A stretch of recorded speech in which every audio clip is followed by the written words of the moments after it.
Hi class, we want to continue from where we ended last class. Empirical formula. Empirical formula is the simplest whole number ratio of the atoms of elements in a compound and can be determined from elemental analysis, that's combustion analysis. Combustion analysis will give you the percent composition of the elements in the compound.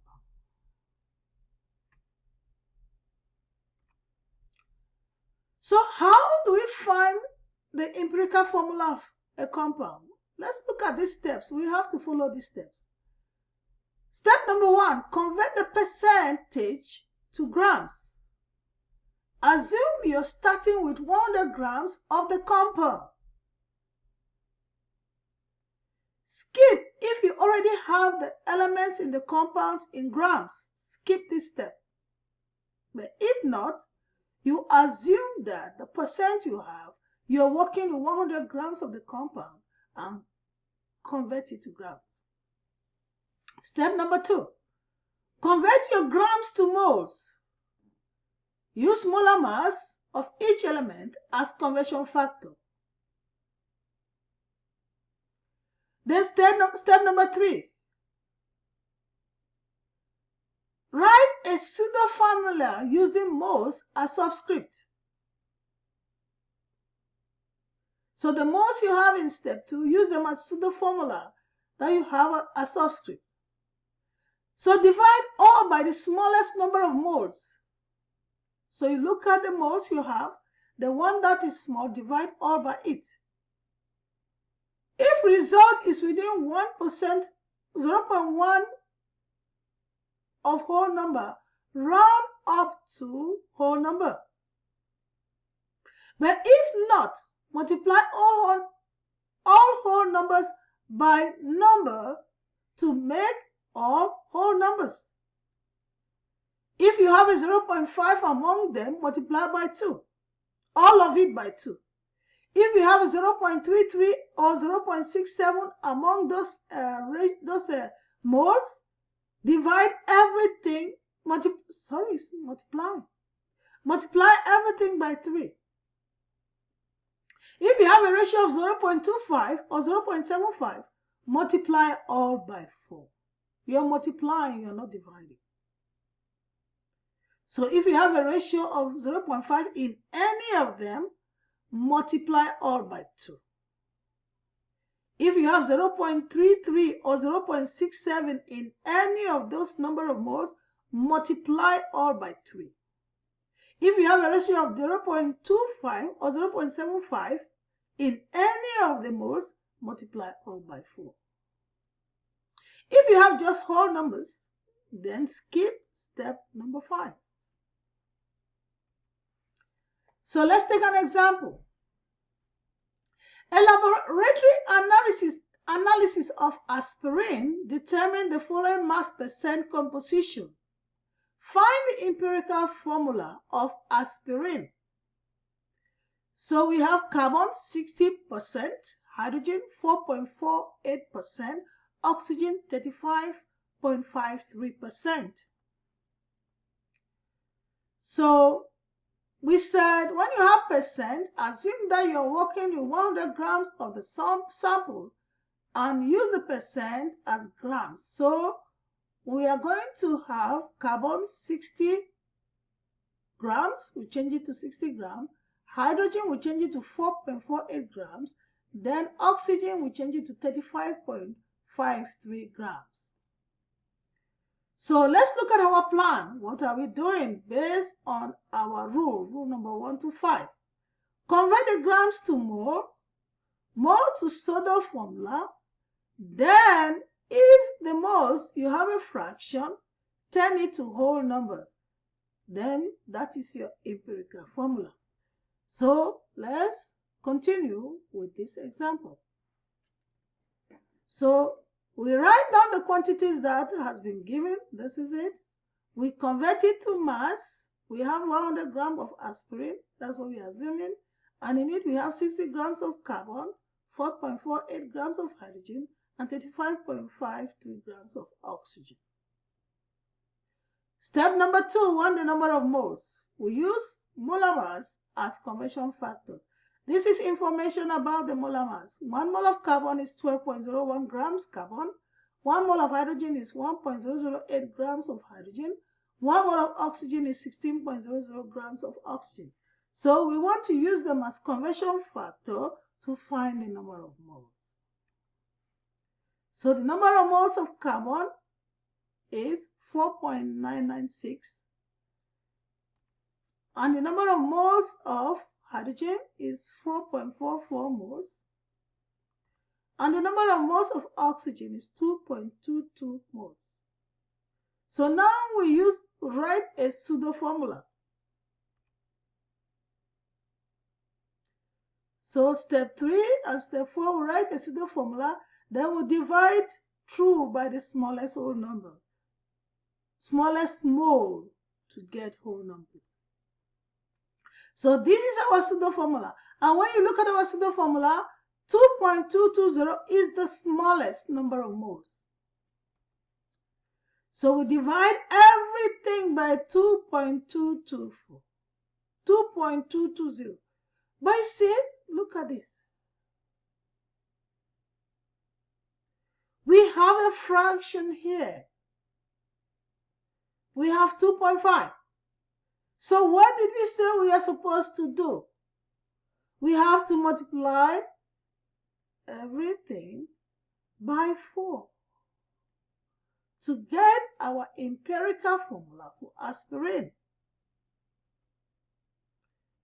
So that's what we are going to do. And our empirical formula for aspirin is C9H804.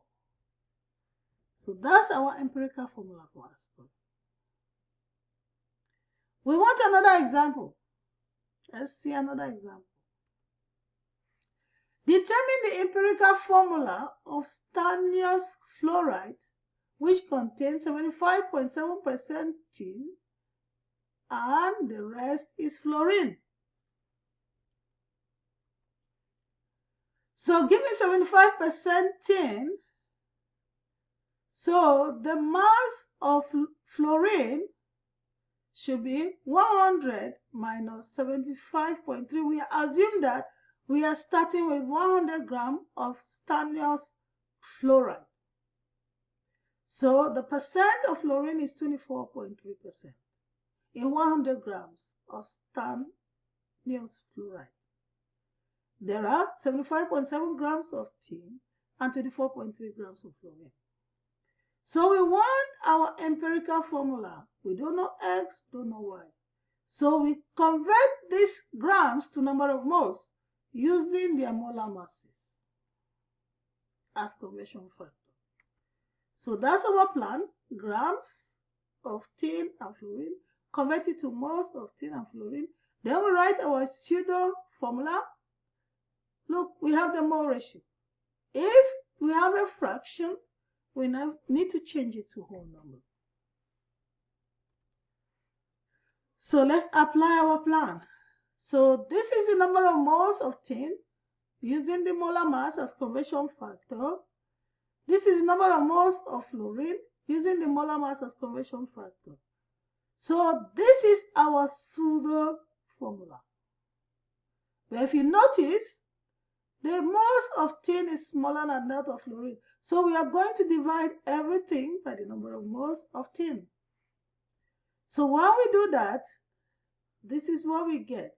But no, we don't put 1 in the formula. So the formula of stannous fluoride is SnF2. So that is how we get the empirical formula of our compound. Now we want to see how we can calculate the molecular formula from an empirical formula. Calculating the molecular formula from an empirical formula.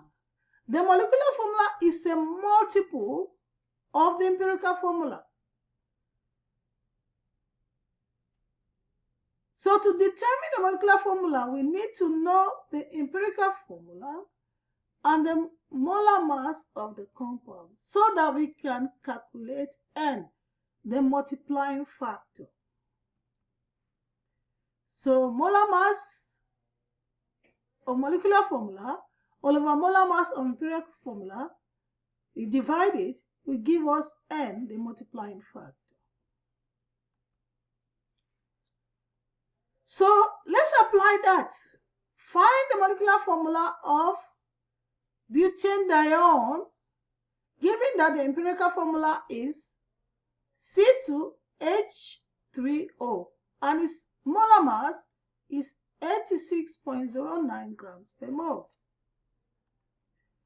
We want to find N because molecular formula is a multiple of the empirical formula. So our N is molar mass over empirical formula mass. So the empirical formula, the molar mass, the empirical formula mass is, we have 2 carbon, 2 times 12.01 grams per mole. We have 3 hydrogen, 3 times 1.008 grams per mole. We have 1 oxygen, which is 16. So the empirical formula mass is 43.04 grams per mole. Now we want to find N. So the molar mass, which is 86.09 grams per mole, over 43.04 grams per mole gives us 2. So the molecular formula is 2 times the empirical formula. And that is the molecular formula. Please try and do this at home as practice. Benzopyrene has a molar mass of 252 grams per mole and an empirical formula of C5H3. What is the molecular formula? So we have the molar masses of carbon and hydrogen given. But even if it's not given, please get it from your periodic table. So empirical formula by combustion analysis. In this case, we are not using the percent. We've had the mass of the different elements from combustion. So we want to use it to find the empirical formula of the compound. So a common technique for analyzing compound is to burn a known mass of compound and weigh the amount of product made. Generally used for organic compounds containing carbon, hydrogen, and oxygen.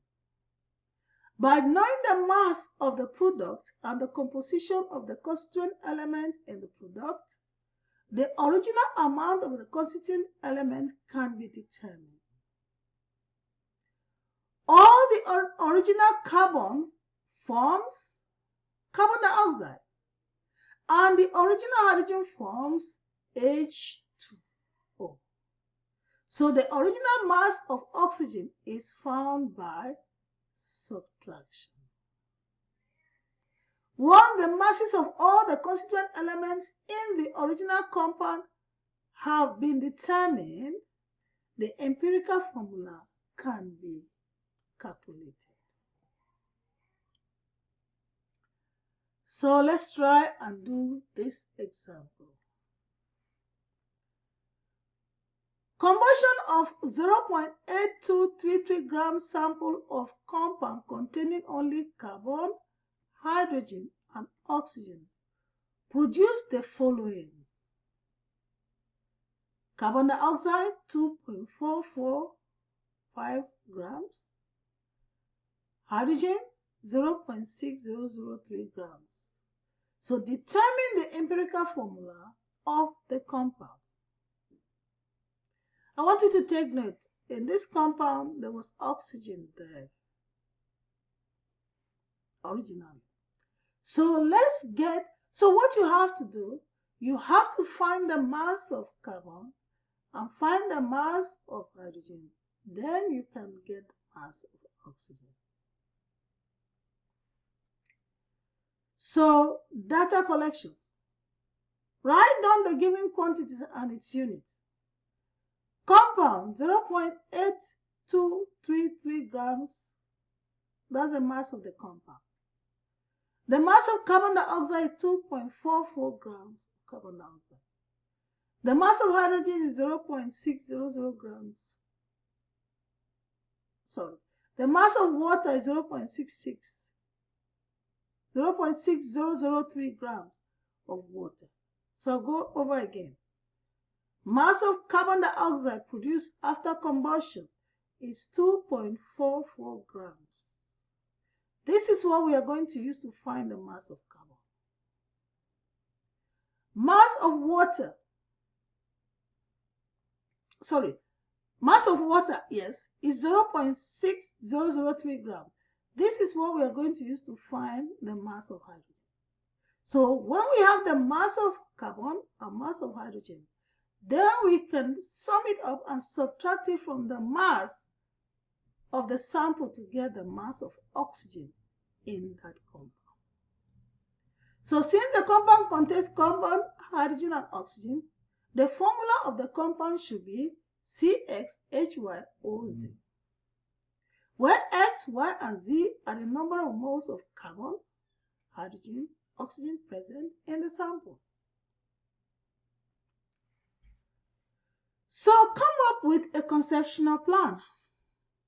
So grams of carbon dioxide and water will lead to moles of carbon dioxide and water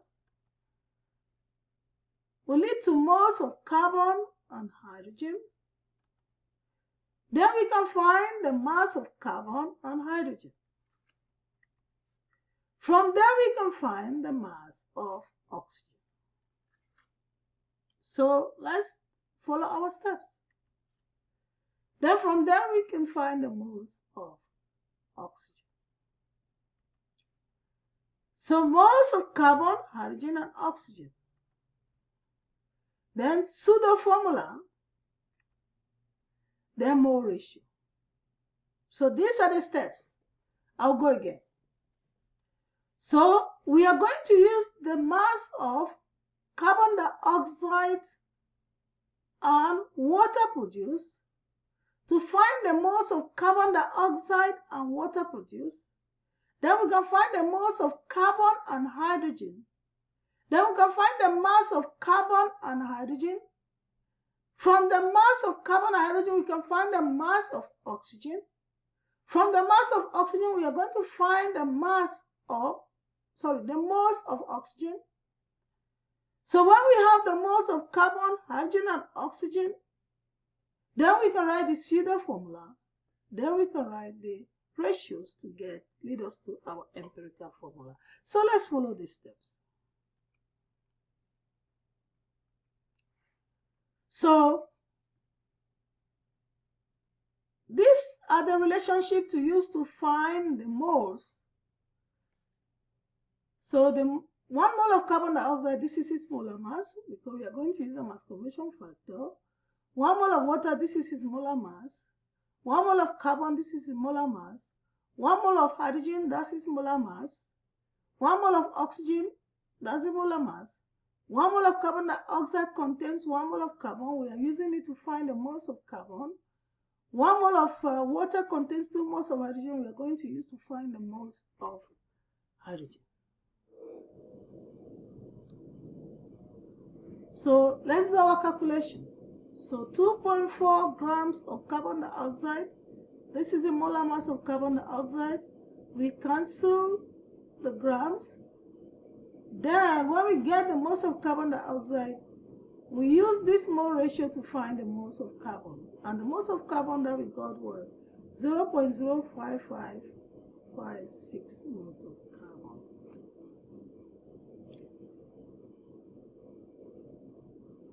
Now we want to find the number of moles of hydrogen. So this is the mass of water. We convert it to moles of hydrogen, of water. We convert it to moles of hydrogen. And when that is done, our moles of hydrogen is 0.06662 moles of hydrogen in this compound.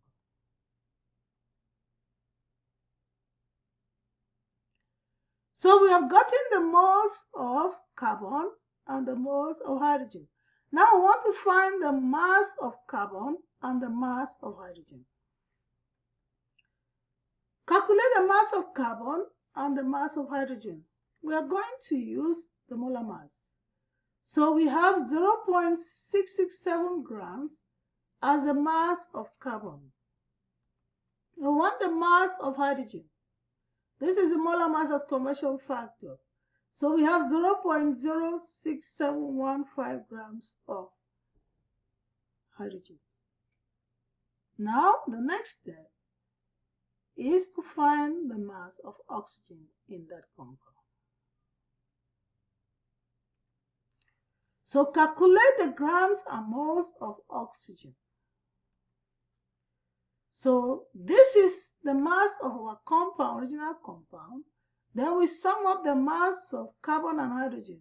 We subtract it from here. So the mass of oxygen that we got is 0.088 grams of oxygen. From there, we want to find the number of moles of oxygen. So we use the molar mass of oxygen as conversion factor, and the moles of oxygen is 0.00556 moles of oxygen. Now we can write our pseudo formula. So our pseudo formula, we just put the number of moles. So this is our pseudo formula. So out of the pseudo formula, we look at which one is the smallest. So you see, this is the smallest. We divide everything by this smallest number of moles. And when we do that, we get our empirical formula to be C10H12O1.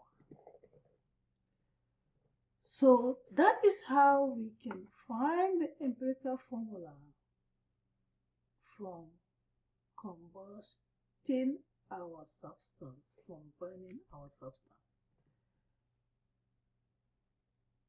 The next that we want to look at is writing and balancing of chemical equation. A chemical equation is a shorthand way of describing a reaction. It provides information about the reaction. It provides information about the formulas of the reactants and products, the state of the reactants and products, the relative number of reactants and product molecules that are required, and can be used to determine the weight of reactants used and products that can be made. We can use a chemical formula for all this.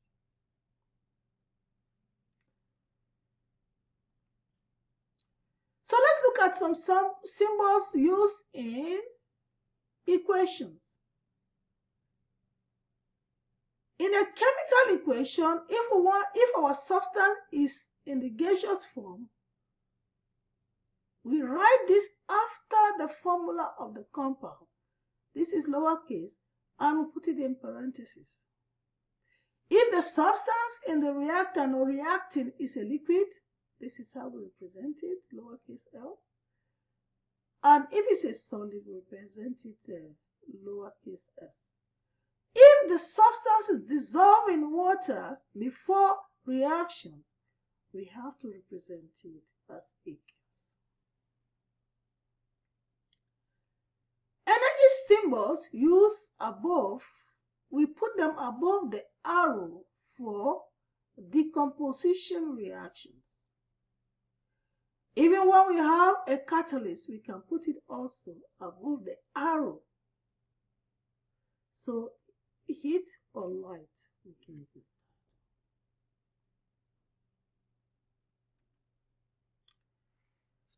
So we can practice. This is a chemical formula. This is telling us that aluminum in the solid state reacts with oxygen in the gaseous phase to form aluminum oxide, which is a solid. You can practice to do balancing of equation. In balancing of equation, we just count numbers of elements. We don't change this. We don't change any of this. We just change the coordinates. So in this reaction, it's telling us that aluminum in a solid state reacts with acetic acid, which is dissolved in water, to produce aluminum acetate, which is also dissolved in water, and hydrogen, which is a gas. So thank you so much as we've come to the end of chapter 3. So please, there are suggested questions behind the book in your textbook. Please try and practice to solve this problem. It will help you have an understanding, deeper understanding of the material. And as you solve, take note, odd number questions. Their answers are the book back of the textbook. See Appendix 3. Thank you so much.